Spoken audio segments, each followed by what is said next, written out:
Devices, ठीक है। So very first network device is repeater, ठीक है। Now usually repeater is used with बस टोपोलॉजी।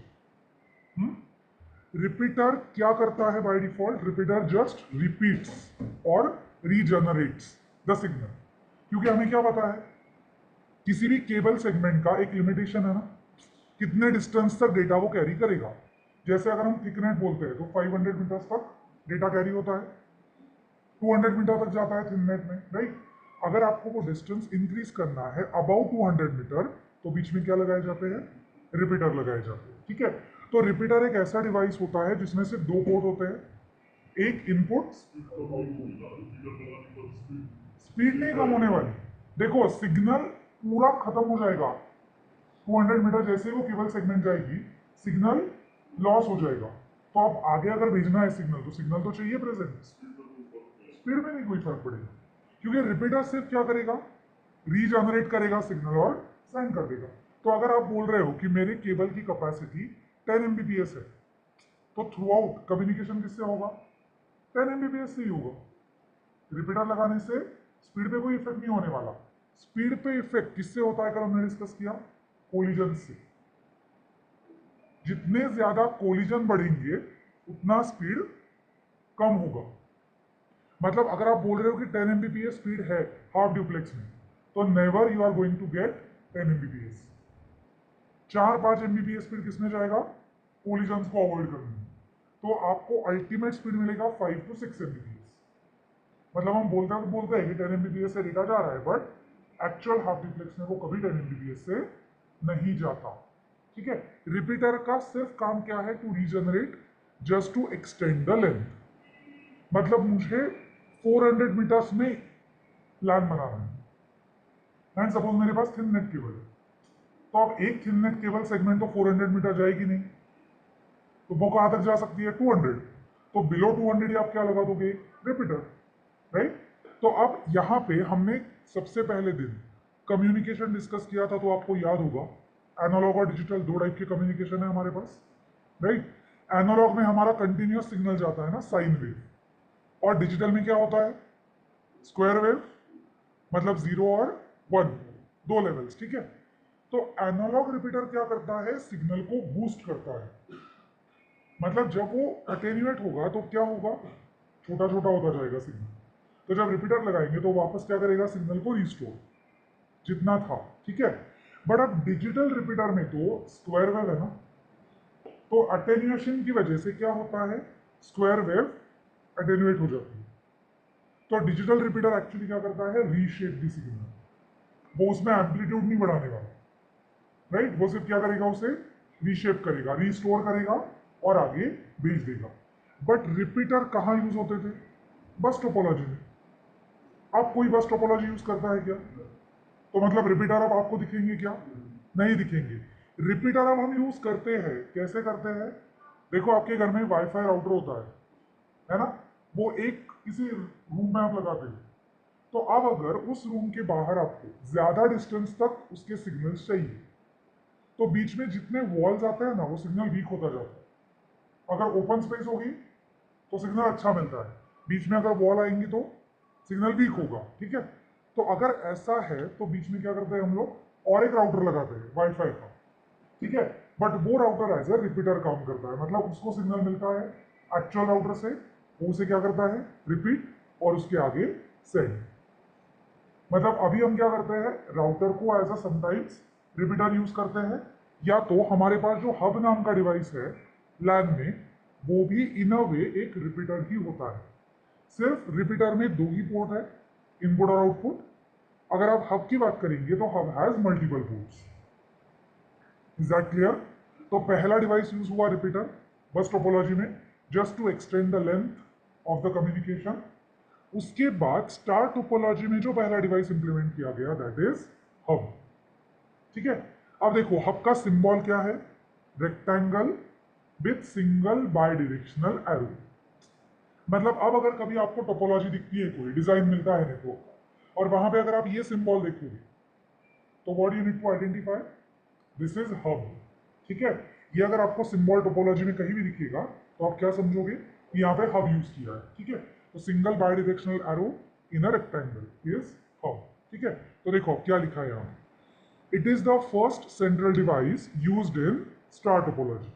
मतलब सबसे पहले जो स्टार टोपोलॉजी इंप्लीमेंट हुई वो किसके ऊपर हुई, हब के ऊपर हुई, ठीक है। Again it is a half duplex device, right. मतलब ये सिंगल एरो यही इंडिकेट कर रहा है कि it is a duplex device, but in hub also there is single channel to send the data as well as to receive the data, right. तो इसलिए hub में भी क्या होगा, हाफ ड्यूप्लेक्स कम्युनिकेशन, ठीक है। नाउ सी क्या लिखा है, इट इज अ डम डिवाइस।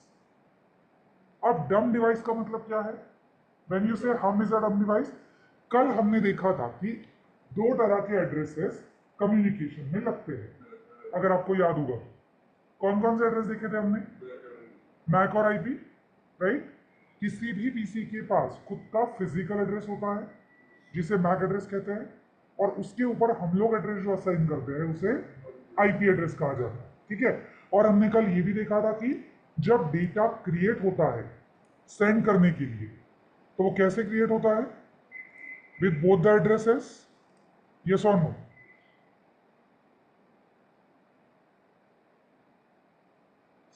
किया है क्या कल का notepad,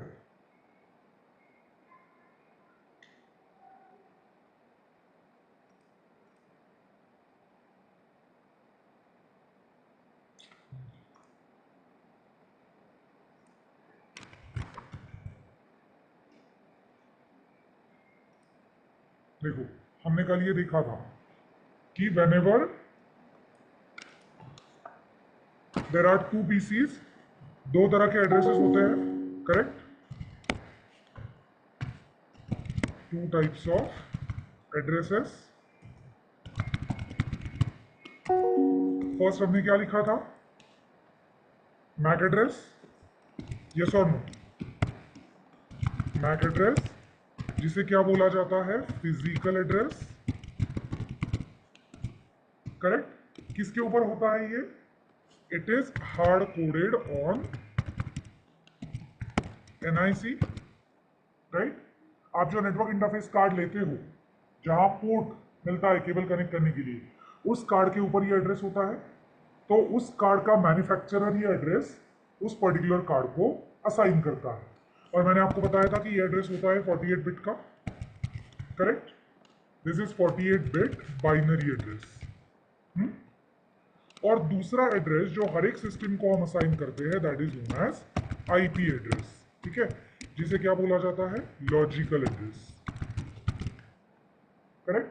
this address is known as logical address, ठीक है, जो मैन्युअली असाइन किया जाता है। और ये कितने बिट का होता है, मैंने बताया था कल, 32 बिट बाइनरी, यस और नो, राइट। ये 32 बिट बाइनरी होता है। Without these two addresses network में कम्युनिकेशन करना पॉसिबल नहीं है। कर सकते हैं क्या हम लोग communication, without these two addresses we can not communicate. दो पीसीस को अगर डेटा सेंड करना है तो मिनिमम क्या लगेंगे, ये दो एड्रेस लगेंगे, मैक भी लगेगा और आईपी भी लगेगा, करेक्ट। अब हमने क्या देखा था कि सपोज मेरे पास दो मशीन्स है, एक है सपोज मेरे पास PC1 और दूसरा है PC2, ठीक है। हमने कल दोनों के आईपीज भी डिस्कस किए थे और मैक भी, राइट। PC1 के पास सपोज ए मैक एड्रेस है और उसका आईपी हमने कल लिया था 1.1.1.1, ये सॉरी याद है। PC2 का सपोज मैक एड्रेस है B और उसको हमने कल 2.IP लिया था, आज लेते हैं 1.1.1.2, ठीक है। अब ये दो क्या हो गए, दो मशीन्स, दोनों मशीन्स के पास अपने अपने मैक भी और आईपी भी, ठीक है। और हमने क्या डिस्कस किया था use case, PC1 wants to send hello message, yes or no, right, wants to send hello to PC2, yes or no। मतलब हेलो क्या हो गया, आपका डेटा हो गया ना, राइट। तो कल हमने क्या डिस्कस किया, एड्रेसेस कैसे लगते हैं। सबसे पहले हमने लिखा था डेस्टिनेशन मैक एड्रेस, राइट, उसके बाद सोर्स मैक एड्रेस, उसके बाद डेस्टिनेशन आईपी, सोर्स आईपी और डेटा, यस और नो। अब PC1 is going to communicate with PC2. तो who is the source? अगर PC1 PC2 से कम्युनिकेट कर रहा है तो PC1 is the source of communication, sender, and PC2 is the receiver. Correct? मतलब that is destination, right? तो अब एड्रेसेस कैसे लिखे जाएंगे? Obviously destination MAC is B, source MAC is A. Yes और नो? PC1 सेंड कर रहा है ना, तो उसका मैक क्या बन जाएगा? Source Mac. PC2 डेस्टिनेशन है तो उसका मैक क्या बन जाएगा? Destination MAC. Similarly destination IP किसका? अगेन PC2 का. करेक्ट? सो मैंने यहाँ पे क्या लिखा? सपोज 1.1.1.2 और सोर्स आईपी क्या लिखा? 1.1 और ये मेरा मैसेज. हेलो. यस और नो? ऐसे ही जाएगा ना डेटा. करेक्ट? अब ये जो डेटा है ये फाइनली बिट्स में ही जाने वाला है, 0-1 में कन्वर्ट होते. राइट? बट अब अगर सपोज ये दो पीसीज मैंने हब में कनेक्ट किए हैं तो अल्टीमेटली ये डेटा किसके पास जाएगा? पहले हब के पास जाएगा. हब किसी एक पोर्ट पे वो सारा डेटा रिसीव करेगा. करेक्ट? अब जैसे ट्रांसमिशन मीडिया कोएक्सियल केबल की बस टोपोलॉजी, राइट, उसके पास जब ये बिट्स जाते थे तो उस केबल को कुछ समझ में आता था क्या? उसे क्या मालूम था? जो भी डेटा आया है उसे ट्रांसमिट कर दो. राइट? सेम चीज हब की है. हब के एक पोर्ट पे जब ये डेटा जाएगा, राइट, तो हब को इस डेटा में कुछ भी समझ में नहीं आने वाला. मतलब ना तो उसे ये मैक एड्रेस समझेंगे, ना तो उसे ये आईपी एड्रेस समझेंगे, और ना ही उसे ये हेलो मैसेज समझेगा. Is that clear? उसे कुछ भी नहीं समझ में आने वाला. तो उसका भी काम क्या होगा? Same like coaxial cable. एक पोर्ट पे मुझे डेटा रिसीव हुआ है, उसे बाकी सारे पोर्ट से फॉरवर्ड कर दूं. That's it. Is that clear? इसके लिए यहां पे क्या बोला गया है? हब को डम डिवाइस. हब इज अ डम डिवाइस मतलब it does not understand any kind of address in the data. Is that clear? Any kind of address का मतलब क्या है? ना मैक, ना आईपी, ना एक्चुअल डेटा. कुछ भी समझ में नहीं आने वाला उसे. राइट? तो उसका हमेशा सिर्फ काम क्या होगा? Accept data on one port and forward it to all other ports. Is that clear? तो वो हमेशा एक पोर्ट पे डेटा एक्सेप्ट करेगा और बाकी सारे पोर्ट से डेटा फॉरवर्ड कर देगा. ठीक है? तो ये किसके जैसा वर्किंग हुआ? बस टोपोलॉजी के जैसा ही हुआ ना. बस टोपोलॉजी में भी यही होता था. एक पीसी सेंड कर रहा है, बाकी सब क्या कर रहे हैं? रिसीव कर रहे हैं, और एक दूसरे को अननेसेसरी डेटा जा रहा है. Right? Same thing will happen with hub. Right? अब और एक चीज क्या है देखो, hub is unmanageable device. Now what is mean bye unmanageable device? Unmanageable का मतलब होता है इसमें हम कोई कॉन्फ़िगरेशन नहीं कर सकते. मतलब आप हब परचेस करके लाओगे, उसके साथ पावर केबल आएगा, राइट, जस्ट उसे पावर ऑन करो, पीसीस कनेक्ट करो, छोड़ दो. बाकी आप उसमें कोई कॉन्फ़िगरेशन ऐड नहीं कर सकते. Is that clear?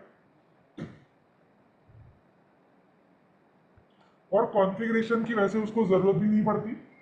राइट? उसका काम सिर्फ क्या है? एक पोर्ट पे डेटा एक्सेप्ट करो, बाकी सारे पोर्ट से डेटा फॉरवर्ड कर दो. ब्रॉडकास्ट ही करेगा ऑब्वियसली. अब 1 to ऑल ही जाएगा ना डेटा.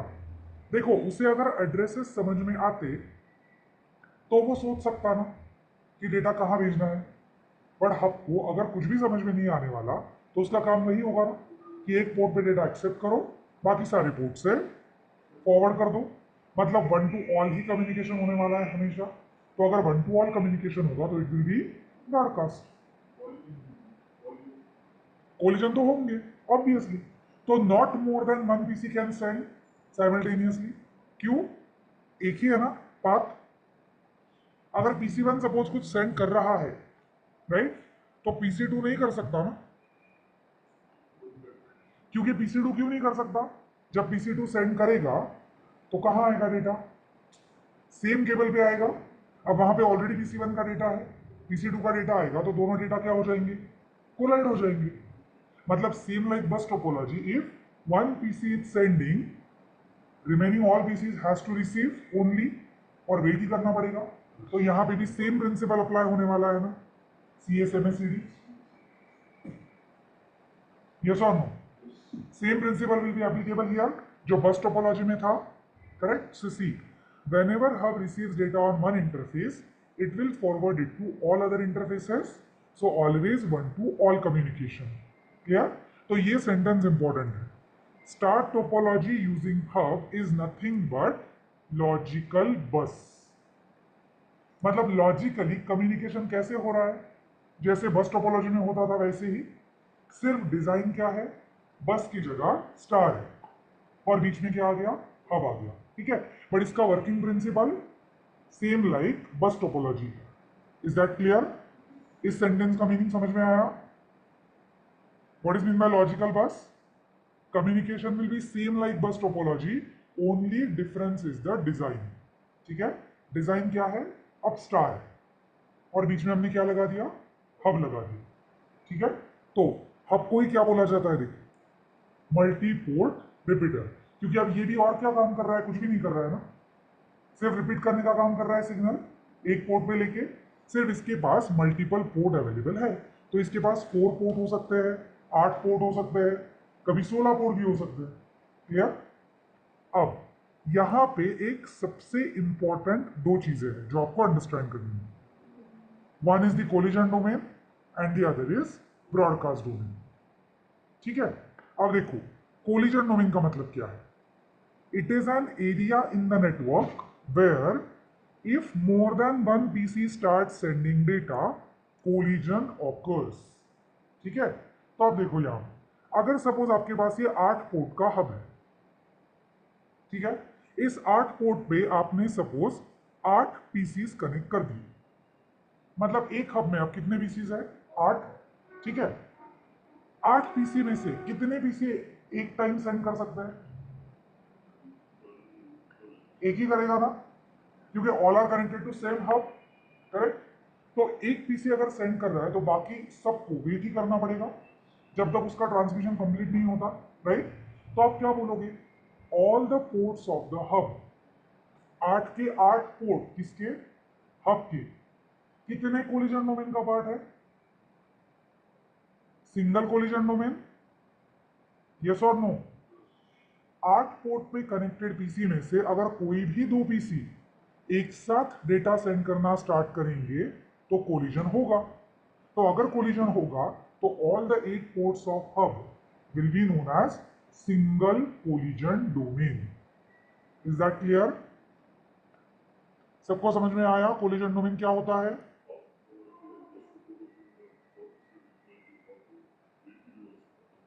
हब मतलब स्टार टोपोलॉजी है, बस टोपोलॉजी में कोएक्सियल केबल.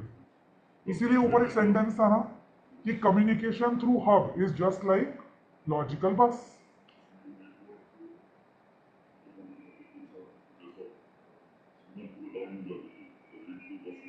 हाँ, अब देखो यहां भी सिग्नल डाउन होंगे ना, ऑब्वियसली, क्यों नहीं होंगे. बट अब अगर ये हब आप यूज कर रहे हो, राइट, तो अब यहां पे आप कोएक्सियल केबल के लिए नहीं जाओगे. आप कौन सी केबल यूज करोगे, ट्विस्टेड पेयर केबल यूज करोगे, राइट? अब ट्विस्टेड पेयर का तो लिमिटेशन क्या है, 100 मीटर्स ना. मतलब हब जहां पे होगा वहां से मैक्सिमम पीसी कितने डिस्टेंस पे हो सकता है, 100 मीटर्स पे. उसके आगे अगर मुझे एक्सटेंड करना है डिस्टेंस, तो रिपीटर मतलब हब खुद ही रिपीटर है ना, तो मैं क्या लगाऊंगी बीच में, और एक हब लगाएंगे. अगर आपको लगता है कि 100 मीटर से ऊपर जाने वाला है distance to connect the PC, तो ऑब्वियसली बीच में क्या लगेगा, हब लगेगा. और मतलब हब टू हब, ऐसे कनेक्टिविटी आप कर सकते हो. Is that clear? बट सबको ये कोलिजन डोमेन, ये टर्मिनोलॉजी क्लियर हुई? तो यहाँ पे भी वैसा ही है ना, इसके 100 मीटर में. तो अगर 100 मीटर के बाद सिग्नल खत्म होंगे तो वापस क्या आएगा, हब आएगा. फिर से हब लगाओगे, हब को वापस केबल लगाओगे, और 100 मीटर के ऊपर जाने वाला है तो वापस हब आएगा. तो multiple hubs you can connect ना, एक साथ कनेक्ट कर सकते हो, hub to hub, correct? Is that clear? Collision domain समझ में आया क्या सबको? ये इंटरव्यू में पूछा जाता है कि how many collision domains are there in hub, तो ऑलवेज वन। अगर आप हब यूज करके टोपोलॉजी बना रहे हो तो उस टोपोलॉजी में हमेशा कितने कोलिजन डोमेन्स होंगे? एक ही कोलिजन डोमेन होगा, not more than one collision domains will be there. Is that clear? अब देखो दूसरी टर्मिनोलॉजी क्या है? Broadcast domain. ठीक है, again broadcast domain is nothing but what? It is an area in the network where all the nodes can listen to each other's broadcast messages. अब इसका again मतलब सेम है, देखो 8 पोर्ट है ना यहाँ पे। सपोज पोर्ट नंबर 1 पे आपने पीसी कनेक्ट किया है, उसने अगर कोई डेटा भेजा तो हब उसे कहाँ तक भेजने वाला है? सारे इंटरफेस पे भेजेगा ना। मतलब पोर्ट नंबर 2 पे जो कनेक्टेड होगा, 3 पे जो होगा, 4 पे जो होगा, वैसे ही पोर्ट नंबर 8 पे जो कनेक्टेड होगा उसे भी वो डेटा मिलने वाला है। मतलब everybody is going to receive each others messages, yes और नो? मतलब हम क्या बोलेंगे?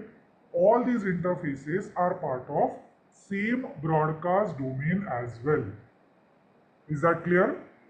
मतलब हब में एक ही कोलिजन डोमेन भी होगा और एक ही ब्रॉडकास्ट डोमेन भी होगा। Is that clear? ठीक है, अब देखो इसकी ना हम पैकेट ट्रेसर में टोपोलॉजी बनाते हैं। ठीक है,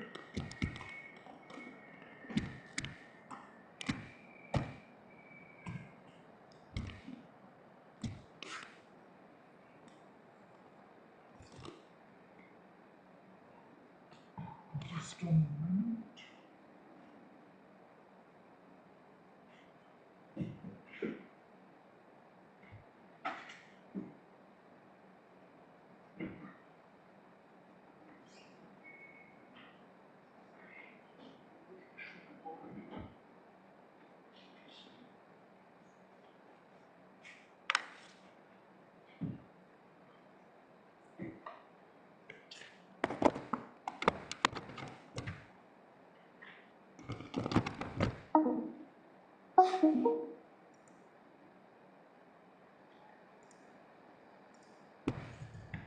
देखो यहाँ पे आपको पैकेट ट्रेसर नाम का एक सॉफ्टवेयर यूज करना है लैब्स के लिए। ठीक है, तो नेटकैड वेबसाइट से आप इसे डाउनलोड भी कर सकते हो।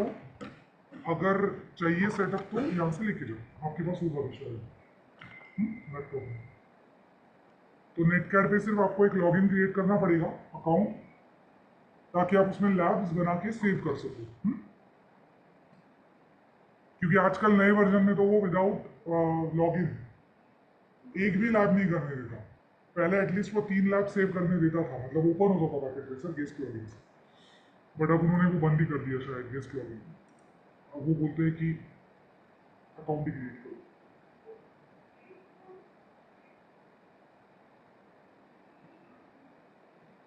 हाँ उसमें भी है पैकेट ट्रेसर। हाँ यहाँ पे है लेकिन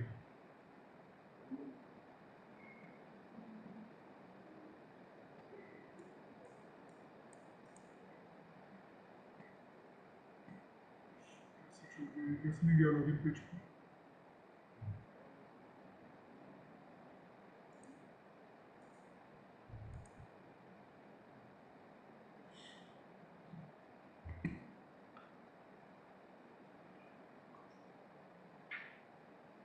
ये लॉगिन पेज पे जाए,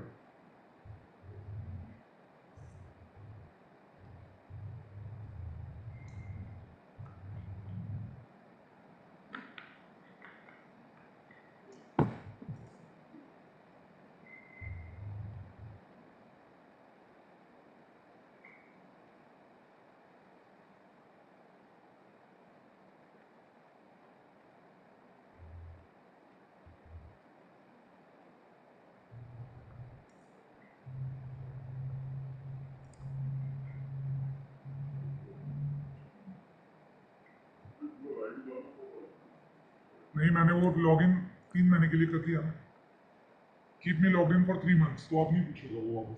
3 महीने के बाद वो ऑटोमेटिकली लॉग आउट हो जाएगा, तो वापस एक बार लॉग इन करना पड़ेगा। ठीक है, अब देखो यहाँ पे डिवाइसेस दिख रहे हैं ना आपको बहुत सारे नीचे। यहाँ पे देखो हब है, दिस इज हब। ठीक है, देखो अब ये डिवाइस अगर मैंने यहाँ पे लिया, हब लिखा है ना इसके ऊपर, तो व्हाट इट इज हब। ठीक है, इस पे अगर क्लिक करोगे तो ये इसका फिजिकल व्यू दिखेगा। सी ऐसे दिखता है हब। तो कितने पोर्ट है अभी इसके पास? 6 पोर्ट्स है ना इसके पास, करेक्ट। और ये पावर ऑन ही है, और यहाँ और 2 स्लॉट भी दिख रहे हैं, मतलब 4 पोर्ट आप इसमें ऐड भी कर सकते हो। मतलब टोटल ये 8 पोर्ट का बन जाएगा, नहीं 10, ठीक है, 10 पोर्ट का बन जाएगा। देखो अब इसमें मुझे क्या करना है, नंबर ऑफ पीसीस कनेक्ट करने। तो यहाँ पे मेरे पास पीसीस भी है ना, राइट। सपोज मैंने एक पीसी लिया, उसको मैंने नाम दिया PC1, लेट्स से 2 3। अब 6 पोर्ट है, मतलब हम 4 पीसी तो कनेक्ट कर सकते हैं ना ऑटोमेटिकली, करेक्ट। अब यहाँ पे केबल लेंगे। अब ये हमें पढ़ना है कि कौन सी केबल कनेक्ट करोगे आप, ठीक है, स्ट्रेट या क्रॉस। देखो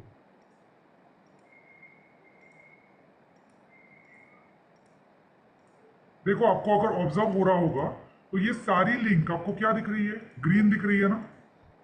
ग्रीन का मतलब होता है अप, मतलब इनके बीच अब कम्युनिकेशन हो सकता है। देखो बन गई ना star topology. 4 end user PCs, all of them are connected in hub. अब ये जो लेंथ है केबल की, ये मैक्सिमम कितनी होनी चाहिए, 100 मीटर्स। Is that clear? ये केबल का जो लेंथ है ये कहां से कहां तक जाएगा, ये मैक्सिमम जाएगा 100 मीटर तक। अगर उसके ऊपर आपको एक्सटेंड करना है तो ये पीसी निकाल दो, वहां पे वापस एक हब लगाओ और हब में पीसी कनेक्ट करो, तो फिर आपका क्या हो जाएगा, डिस्टेंस इंक्रीज हो जाएगा। Is that clear? ठीक है। अब देखो, बट रिपीटर यहां नहीं चलेगा ना, रिपीटर में कितने पोर्ट है और वो कहाँ यूज होने वाला है, बस टोपोलॉजी में। अब ये जो केबल हमने यूज की, ये कौन सी है, ट्विस्टेड पेयर केबल है। These are not coaxial. देखो इसका आपको इंटरफेस कैसे दिख रहा है, देखो राउंड शेप में नहीं है ना, राइट। ये आपका RJ45 है, जैसे यहां था केबल में, है ना। तो ये केबल यहां लगेगी ना, तो मतलब ये क्या हो गई, ट्विस्टेड पेयर केबल हो गई ना। और रिपीटर कहाँ यूज होंगे, कोएक्सियल के साथ। तो यहां देखो अब आपके पास केबल में कोएक्सियल केबल है क्या, देखते हैं हम लोग, है शायद नहीं, ये फोन की है। ये कंसोल केबल है, ये कॉपर स्ट्रेट, कॉपर क्रॉस, ये दोनों जो केबल है ना, स्ट्रेट और क्रॉस, ये दोनों ट्विस्टेड पेयर है, ठीक है। अब ये स्ट्रेट कहाँ यूज होगी, क्रॉस कहाँ यूज होगी, हम लोग देखेंगे। But both these cables are what, twisted pair cables. उसके बाद ये देखो, ये क्या है, फाइबर है, राइट। ये ऑप्टिकल मतलब फाइबर ना, फाइबर केबल। देखो ये जो सिलेक्ट की है, ये केबल कौन सी है, फोन की केबल है, ठीक है। अब उसके बाद देखो यहाँ पे ये कोएक्सियल केबल है, ब्लू दिख रही है, this is a coaxial cable, ठीक है। उसके बाद ये जो 2 केबल्स है, ये वैन केबल्स है। देखो यहाँ पे ये ब्लू वाली केबल है कोएक्सियल, ठीक है। ये 2 केबल्स है वैन केबल्स, मतलब राउटर में यूज होगी, ठीक है। जब हम राउटर टू राउटर कनेक्टिविटी करेंगे तो हम इन दोनों में से कोई एक केबल यूज करेंगे। सो दीज 2 आर वैन केबल्स, ठीक है। और देखो और भी बहुत सारी केबल्स, ये ऑक्टल केबल है। हम्म? उसके बाद ये IoT की केबल है, और ये USB केबल। मतलब multiple cables are also available in this simulator, ठीक है। इसमें से अभी हमने क्या यूज किया, कॉपर स्ट्रेट, और ये कॉपर स्ट्रेट मतलब ये UTP केबल है, UTP STP। तो इसका डिस्टेंस कहां तक, मैक्सिमम 100 मीटर्स। क्लियर? अब देखो इस मशीन के ऊपर एक मैक एड्रेस होगा। कहां से पता चलेगा आपको, सी अगर आप कॉन्फ़िग में जाओगे, ये इसका इंटरफेस है। और यहां पे जो एड्रेस आपको दिखेगा, see this is the MAC address, और जिसे हम बोलते हैं फिजिकल एड्रेस, जो हमने कंसिडर करते वक्त क्या किया था, ए, है ना। इतना बड़ा कंसिडर करने से अच्छा हमने क्या कंसिडर किया, ए। लेकिन अब अगर आप देखोगे तो ये एड्रेस लिखा गया है हेक्साडेसिमल नंबर सिस्टम में, ठीक है। कोई भी नंबर सिस्टम मतलब नंबर लिखने के मल्टीपल वेज होते हैं। Either you can write the number in decimal, same number you can write in binary, मतलब in the form of zeros and ones, same number you can write in hexadecimal, ठीक है। तो ये जो Mac address होता है ये hexadecimal में लिखा जाता है। हमें एक हेक्साडेसिमल नंबर सिस्टम पढ़नी है। जब हम IP वर्जन 6 पढ़ेंगे तो हम क्या पढ़ेंगे, हेक्साडेसिमल, ठीक है। तो देखो सिमिलरली इसका भी कोई एक क्या होगा, ऑब्वियसली मैक होगा ना, इंटरफेस पे जाएंगे और यहाँ से मैं ये मैक इसका कॉपी करती हूँ। तो अब अगेन ये उसका मैक हो गया PC2 का। आईपी एड्रेस डालना पड़ेगा ना, आईपी एड्रेस लॉजिकल होता है ना, किसी भी पीसी के पास ऑटोमेटिक आईपी होगा क्या? We need to configure it, yes और नो, ठीक है।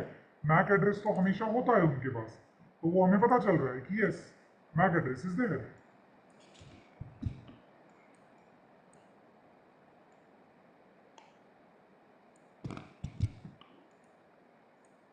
ये इनके रिस्पेक्टिव मैक एड्रेसेस।